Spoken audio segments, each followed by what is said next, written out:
দশম শ্রেণীর ছাত্রছাত্রীদের আমার চ্যানেলে আন্তরিক স্বাগত জানাই। আমি কয়েকদিন ধরেই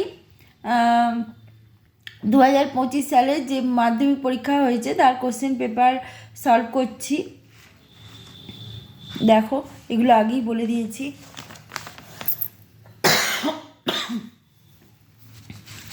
আচ্ছা, এবার দেখো, এখানে ব্যাকরণের কোশ্চেনের অ্যান্সারগুলো বলে দিচ্ছি আমি, দেখে নাও।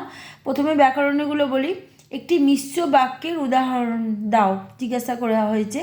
তো এখানে উত্তর হবে যে কোনো একটা তোমরা লিখতেই পারো, যেখানে সরল বাক্য, জটিল বাক্য, যৌগিক বাক্য তিনটে বাক্যেরই বৈশিষ্ট্য থাকে। লেখাপড়া শিখতে পারলে তবেই মনের মতো জায়গাতে যখন যেতে চাইবে তখন যেতে পারবে এবং কেউ নিষেধ করবে না। এরম যদি একটি বাক্য লেখো তাহলে সম্পূর্ণ হয়। দেখো, কদাকার কদাকার পদটি ব্যাস বাক্য সহ সমাসে করতে বলেছে। কদাকার কু আকার যার বহুব্রীহি সমাস, ঠিক আছে। আচ্ছা, প্রত্যেককে ব্যাস বাক্য সহ সমাসের নাম করতে বলেছে। প্রতি একজনকে অব্যয়ীভাব সমাস, ঠিক আছে।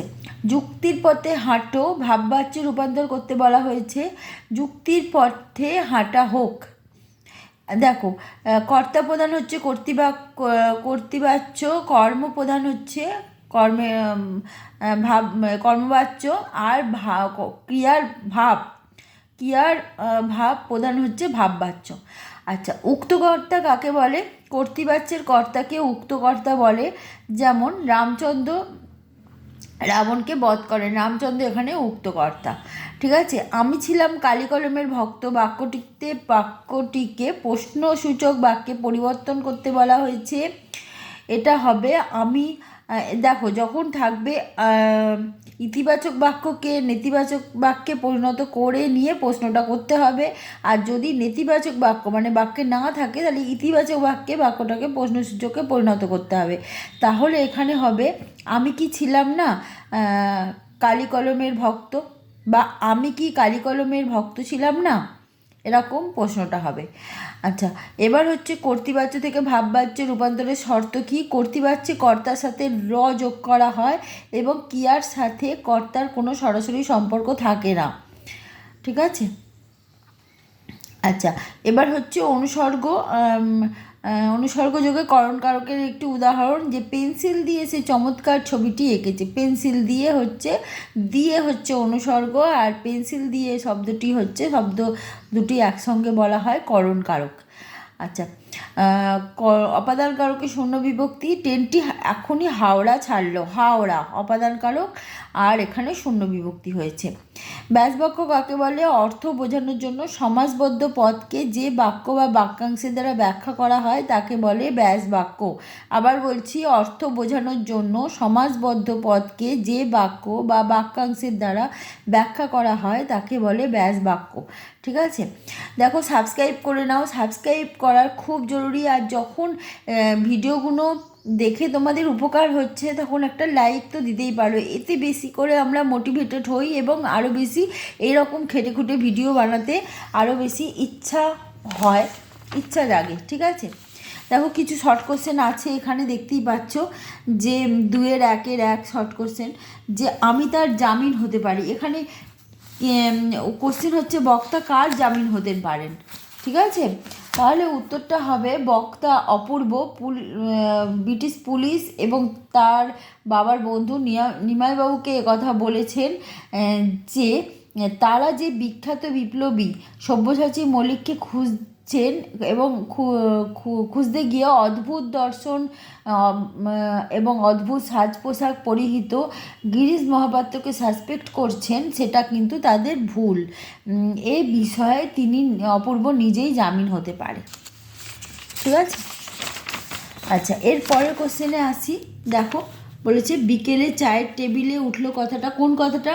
তাহলে এখানে তপনের গল্প লেখার কথাটা তার নতুন মেসো চায়ের টেবিলে তোলেন এবং তপনের প্রশংসা করেন, জ্ঞানচক্ষু গল্পে এটা বলা হয়েছে। আচ্ছা, নদীর বিদ্রোহ গল্পের লেখকের প্রকৃত নাম কি? প্রবোধ কুমার বন্দ্যোপাধ্যায়। আর পরম সুখ কাকে বলে জানেন? এখানে বক্তা কাকে পরম সুখ বলেছেন?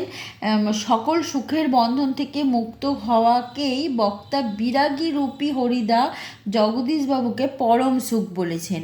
এটাই বহুরূপী গল্পে বলা হয়েছে। আচ্ছা, অমৃতের মা ওকে বেকায়দায় ফেলার জন্য কি বলেছিলেন? বলেছিলেন যে ইসাব যেমন ইসাব কি করেছিল? উপোস করে থেকে ইসাব নতুন জামা পেয়েছিল, সেই রকমভাবে অমৃতকেও না খেয়ে থাকতে হবে। তাহলে যদি অমৃত নতুন জামার ব্যাপারে মানে না চায় আর কি, নতুন জামাটা না চায়, সেই জন্যই অমৃতের মা এই ধরনের কথা বলে তাকে বেকায়দায় ফেলার চেষ্টা করেছিলেন। আচ্ছা, অশুভ ধ্বনিতে ঘোষণা করলো দিনের অন্তিমকাল। এখানে কারা কি ঘোষণা করলো? এখানে হচ্ছে দিনের অন্তিমকাল ঘোষণা করলো আসন্ন সন্ধ্যায় গুহা থেকে পশুরা বেরিয়ে। ঠিক আছে, যেহেতু এটার ব্যাখ্যা জানতে চাইনি, সেই জন্য আমরা শুধুমাত্র আক্ষরিক অর্থে যেটুকু জিজ্ঞেস করছি সেটুকুই বলে দিচ্ছি। ঠিক আছে। আচ্ছা, তারপরে বলেছে সব চূর্ণ হয়ে গেল। কি চূর্ণ হয়ে গেল? না, অসুখী একজন কবিতায় বলা হয়েছে লেখকের মিষ্টি বাড়ি, প্রাচীন জল তরঙ্গ, গোলাপি গাছ এবং ঝুলন্ত বিছানা সমস্ত কিছুই যুদ্ধের কারণে চূর্ণ হয়ে গেল। বিস্মিত হলো বেলা। এখানে পদ্মাবতী কলার ভেলায় ভেসে নৃপতি কন্যা পদ্মার উদ্যানের সন্নিকটে এসে পড়েছিলেন অচৈতন্য অবস্থায়। তার রূপের কলা দেখে রাজকন্যা পদ্মা বিস্মিত হয়েছিল। ঠিক আছে। অস্ত্রের বিরুদ্ধে একটি কোকিল কীভাবে গান বাঁধবে? লেখকের মতে অস্ত্রের বিরুদ্ধে একটি কোকিল একটি গানকেই সহস্র উপায়ে বাঁধবে। ঠিক আছে। আচ্ছা, এখানে যথা বিহারনলা রূপী কিরীটি কে ছিল? এ ছিল পঞ্চ পাণ্ডবের তৃতীয় পাণ্ডব কুন্তী নন্দন অর্জুনকে এখানে বিহারনলা রূপী কিরীটি বলা হয়েছে। অর্জুনের অপর নাম কিরীটি। ঠিক আছে। পরের যে কোশ্চেনগুলো আছে সেগুলো আমি পরের এপিসোডে বলে দেবো। হয়তো থাম্বনেল দেওয়া থাকছে না, কিন্তু দেখে নিও, এখানে কিন্তু একদম কারেক্ট উত্তরই বলা হচ্ছে।